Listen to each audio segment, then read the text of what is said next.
Well, good morning everybody, Borodar, thanks for inviting me in. So basically, feel free to ask me any questions at any point. There's just a rolling slideshow going on there, so hopefully that should be a bit of visual interest. So I do a very wide variety of photography, so you'll see a bit of a mix of stuff there, so it should hopefully keep you interested.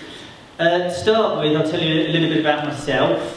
So I did after my A-levels, didn't really know what to do, to be honest. I knew I wanted to kind of leave home and go to university, but I found a course I like the look of. It was called a media arts degree, so I got the right results in A-levels to get onto this course at Plymouth University.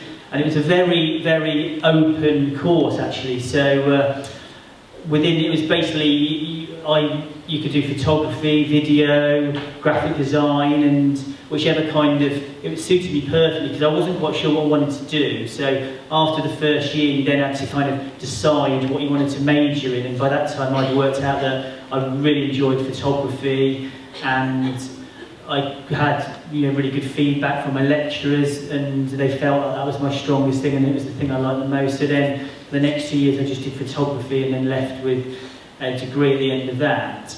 And but that was, let me think, that was over 20 years ago now, and I know I look too young to have been 20 years at university ago, but there we go. When I left university, I was still really into the idea of being a photographer, but I initially did quite a lot of work experience at different places, went to newspapers, did work experience, that type of thing, and after a while I decided actually it wasn't quite what I thought it was. So my first job after university actually was working as a videographer, so making corporate videos. It was really good fun, but the subject matter was really uninspiring. It was basically going to factories and like filming machinery for like big car companies, that type of thing. But along the way, I learned ever such a lot about what the industry was about. So I learned what it was like working with other people in the industry, and it was a really big learning curve. So I did that for a year or so, and then after that, I moved to Sheffield, and I got my first job as a photographer working for a magazine group. So that was great. So I worked across various different magazine titles.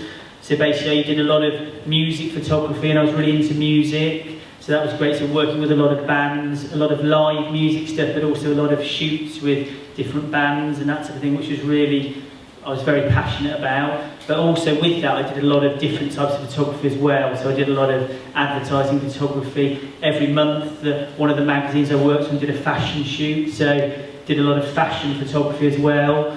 And that, again, was a massive learning curve. So I did that for about 6-7 years. And I grew as a photographer. I was working with other photographers who were much better than me, to learn from them. And I also, very importantly, learned all about the other aspects of what it was like working for a magazine group. So publishing deadlines, and realising, I mean, it's probably deadlines is the biggest thing that actually was the biggest learning curve for me, about how sometimes things are not perfect, but you've just got to hit the deadline and submit images, that type of thing.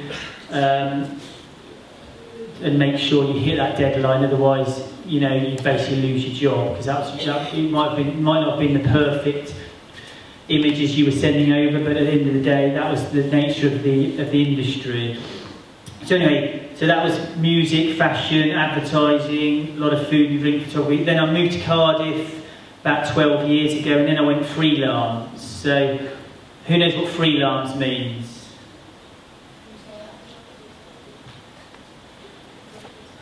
Yeah, basically you work for yourself, but you work for multitudes of different clients. So the hard thing about being freelance, well, there's lots of hard things about being freelance, but we'll get to that in a moment. But I was quite lucky because I had a very varied portfolio. So I obviously set myself up a website with all the different aspects of photography that I had from my previous years at the magazine. So, and ever since then, that's what I do now, basically. So for the last 11, 12 years, I've been working as a freelance photographer all over the place, so mainly in Wales, but then often in London. Sometimes I get to go abroad now and again, and it's a really exciting job. So you can see the images flicking through there. So now, my main business now is basically kind of commercial food and drink photography, so working for restaurants, bars, and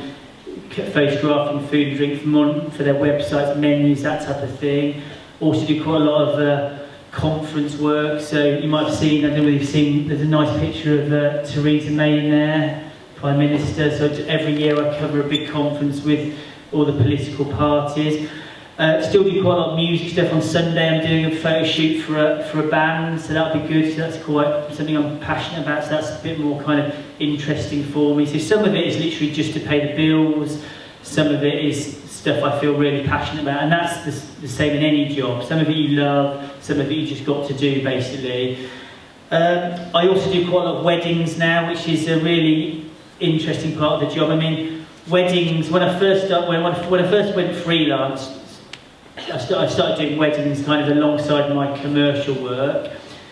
But in the last 10 years, the wedding industry's changed a huge amount, and it's basically a very exciting time, in as much as people want more non-traditional, much cooler images, and you can basically put your own stamp on a wedding now and be a lot more creative and bring in all the aspects of music photography, food photography, all the really things, all the bits I like, a lot of reportage, a lot of black and white, gritty, grainy, really kind of interesting images. You can bring those into the wedding and create a really inspiring, unique bunch of images, and that's the way that industry's gone. So it's a very exciting time on that front. Now, talking about being freelance, it's a strange one really, because it's not like I'm out of the house, 9 till 5 every day taking photographs. I mean, some weeks I'll have a really busy week and I'll be, flat out working, but next week I'm working every single day and all weekend, and then I think the next week pretty much the same. So I've got like 10 days literally where I'll be out, and it's very long hours. But then this week I've got a week of editing, so once I've finished here I'm going to go back to my office, and I've got to basically edit a wedding that I shot a few weeks ago, and also I've got to edit some architectural images I did last week as well. So it's very, very varied, and it's great, but there are a lot of hard things. Basically, you've got to stay, one of the things you've got to do is stay motivated, because, okay, I don't have to get up and go out of the house working every day, but you've got to stay motivated, and you've got to be constantly promoting yourself. So that's a big part in this day and age. It's very, very competitive being a freelance photographer. There's if you type in photographer Cardiff into Google, you'll probably come across about 1,000 photographers. Literally, it's that competitive. Fortunately, I've been doing it a while, so I registered pretty high on Google, and I've got a lot of clients that I do work for on a monthly basis. So I'm pretty established, but it's a very competitive industry, and I still have to promote myself. So you might be the best photographer in the world, you might have the most amazing images, you might be the most creative photographer in the world, but if no one's booking you to pay you to do work for them, then you'll just be sitting at home with an amazing website and no one's looking at it. So you've got to be out there telling people about yourself, and but I mean that's where it's another big factor is about keeping up with kind of the times. And I mean, I've been working as a photographer 11, 12 years. In that time, it's changed hugely, from the equipment you use, the way you promote yourself. I mean, I bet some of you guys have got your own websites. It's never been easier to have. Has anyone here got their own website? Yeah, there we go. A few of you have. I mean, when I first went freelance, I had to, it seemed like an impossible task. I had to employ someone to build me a website, and it took ages, and it was, felt like a huge thing. Where now you can, set up your own website in, an hour basically, and if you know what you're doing, it can be very nice looking as well. So it's a constantly evolving profession. So styles are changing, trends are changing, and it's really important to keep up with that. So you may have noticed, like if you look at the images flicking through, I do quite a lot of lifestyle photography work. So basically what that means is companies will employ me to go around and basically just take nice images of an area of a town. I mean, that's a fashion shoot I did for McCarthy Glen. This is some wedding stuff coming up now. But amongst this, you'll see the lifestyle stuff. So recently I had to go to London, and I was employed by an architectural firm who were building a big housing estate in that area of London to go and capture the area of London and basically make it look good. My task was make this area look good, make it look like a place you want to live. So I literally had to spend 2 days going to all the restaurants, cafes, parks, taking nice photos, make it look like a place you'd want to move to. And then these images would be used for many reasons. They use them for gaining money, like they'd use it to get investment for the area. So they'd go, one of the team would go to China and say to Chinese businessmen, we want your money to invest in this area of London, look how nice it is. And then they'd also use the images then to sell the profits at the end of it. So these images would be used along many different parts of the chain. So yes, so it's very varied. You guys, I mean, you guys would have taken far more photos in your lifetime than I took by the time I was your age. I mean, who's taken a photo today? Okay, I'm going to ask you, what did you take a photo of, if you don't mind me asking? Was it a person, of yourself, or your dog? Okay, there we go. That's the thing. I mean, when I was your age, if I wanted to take a photo of my dog, I'd have to get my camera and take a photo, and it would be on my camera and on my camera film, and then I'd probably get it developed, you know, in a couple of weeks when I'd taken 24 of the photos, because you know, when I was your age, it was, you'd normally use a 24 exposure film, so you'd have 24 pictures on that camera, and then you'd have to go and pay £2 or £3 to get it developed, and then you'd get the images back.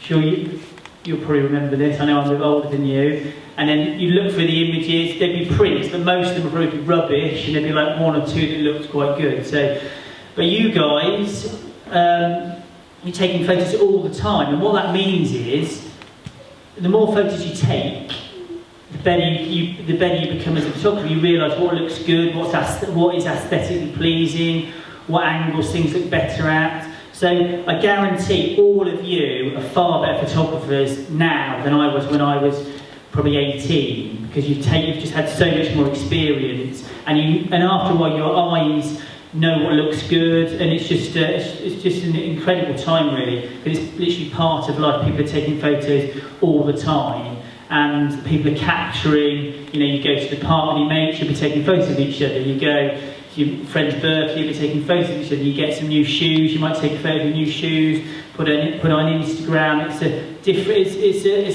Images are everything. Everywhere you go, you see images, and that's why it's a great time to be a photographer, and it's a really interesting profession. The kind of touching briefly on the technical side of stuff. I mean, who here would ever post an image on like Instagram without editing it? Who? Without editing it, you don't put a filter on or anything?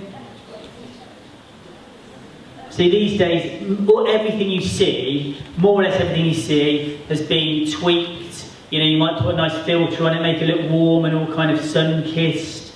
You know, and you've got editing apps all over the place, and it's amazing what you can do. So it's a very, very accessible hobby, and it's only a very small leap from turning that hobby into a profession, basically. So if people are interested in, you know, pursuing it, there's so many opportunities out there, and there's a lot of businesses out there that are always looking for nice images, and a lot of kind of newspapers and magazines, and you can, if you're interested in music, that type of thing, they're always looking for, you know, people to get, you won't get paid for it, but you can go and shoot stuff for bands and shoot stuff for artists and musicians for free. It's a brilliant way of kind of building up your portfolio, building up your skill level, building up your confidence.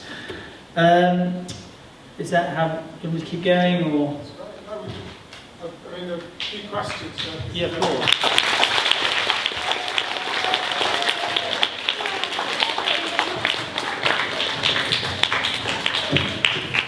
So, I think what you're saying towards the end.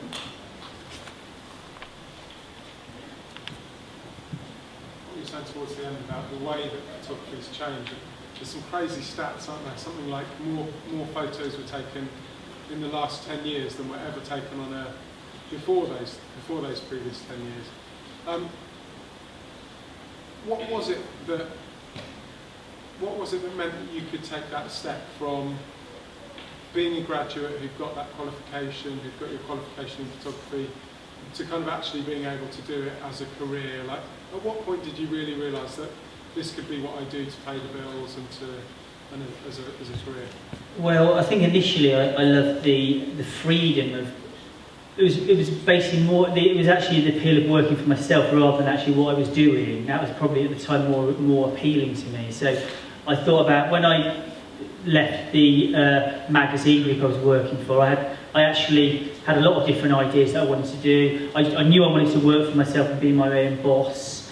And I'm one of those people that has hundreds of ideas all the time about oh, I want to do that, I want to do that, I want to do that, I want to open a coffee shop, I want to buy a mobile taco wagon, I want to open a crepe stand. I still do things like that all the time, but it's hard picking those, what you actually do and what will work. So I've had hundreds of business plans, only on the back of a postcard of ideas and stuff, and I just love being in charge of what I do basically, and not having to. I mean, I've worked for people, and it's really important to go and work for people and learn from other people to know what you want to do. Because I've had a lot of friends who have been freelance or work for themselves and just struggle having the structure, because you've got to be motivated. You've got to. It can be very isolated. You can be you're on your own a lot.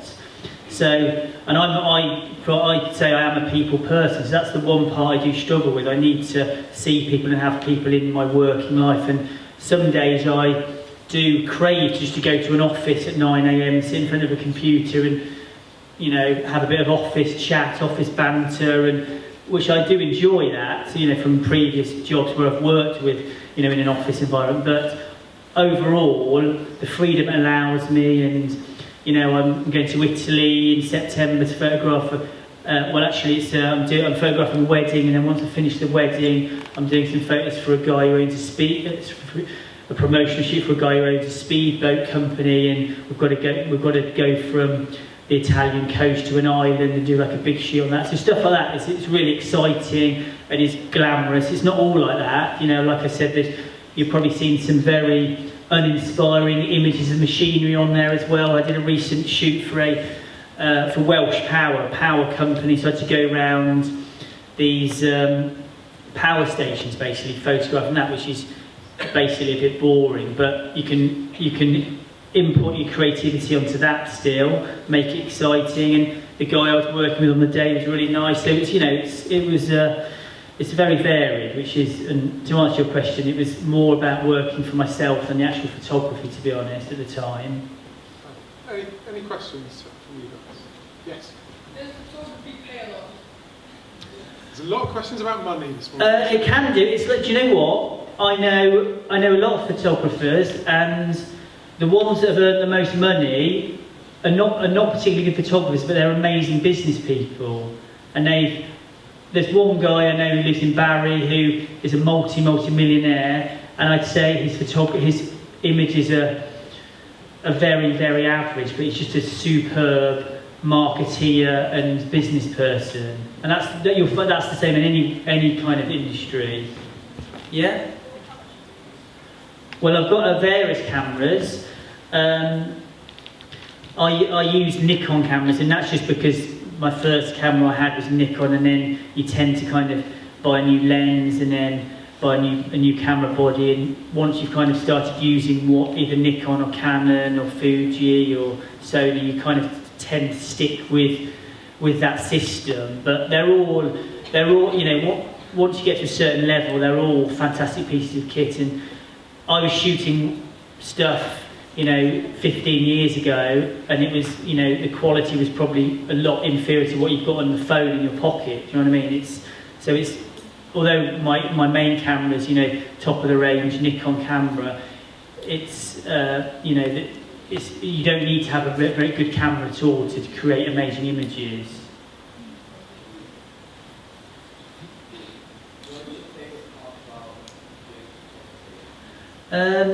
Probably my favourite part about doing photography is the variety and the freedom. So you should get, if you've got to photograph a famous person, if you get you know, it's quite exciting. You feel nervous, and so that's good. And then sometimes you get to photograph, you know, stuff you really like the music thing that I've mentioned before. Really like my music, so that's always quite a thrill when you get to photograph, you know, a band you particularly like. It's quite good photographing nice food, because you often get to eat it at the end of it. That's a perk of the job. So it's, but there's lots of good bits. Probably Theresa May, really. But I photographed a few famous people. Justin Timberlake, photographed him. He's quite famous. Don't know if you've heard of him. Probably. But quite a lot of sports people. Joe Root, the England cricket captain, did a shoot with him.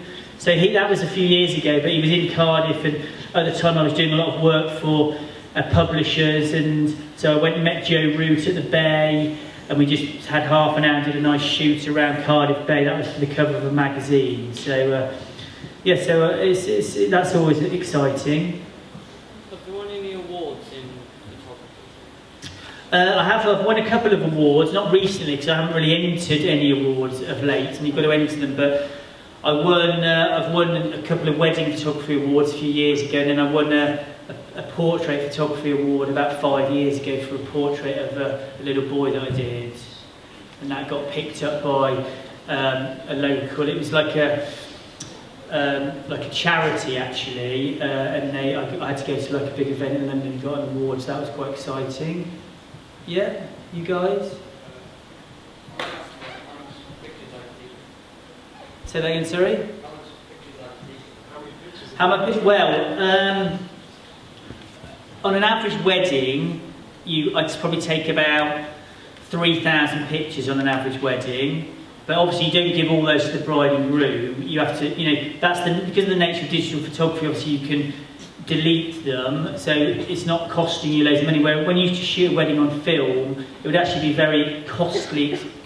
You've got to pay for everything you develop, whereas it's just my time now to go through those 3,000 images, and then you'll give the bride and groom an amazing 500 of the absolute, you know, best images. So bear in mind I shoot about 20 weddings a year, and then a lot of commercial stuff. So what's that? About, I don't know, 60,000 images a year, probably more than that. Probably 100,000 images a year I probably take. So it's a lot. And bear in mind you've got to edit, well not edit all of them, but you've got to look through them and sort out the good ones. So it's a lot of you know, it's a lot of kind of editing involved as well. Yeah, mate, what's your question? How much money do I make per wedding? Well, that's a very good question. It depends on where the wedding is, how long they want you for, and whether it's a Saturday. I charge a lot more for a Saturday in July than I do for a Monday in December. So it varies. But if you go onto my website, and are you getting married, are you? I'll do you a good deal, okay? Don't worry.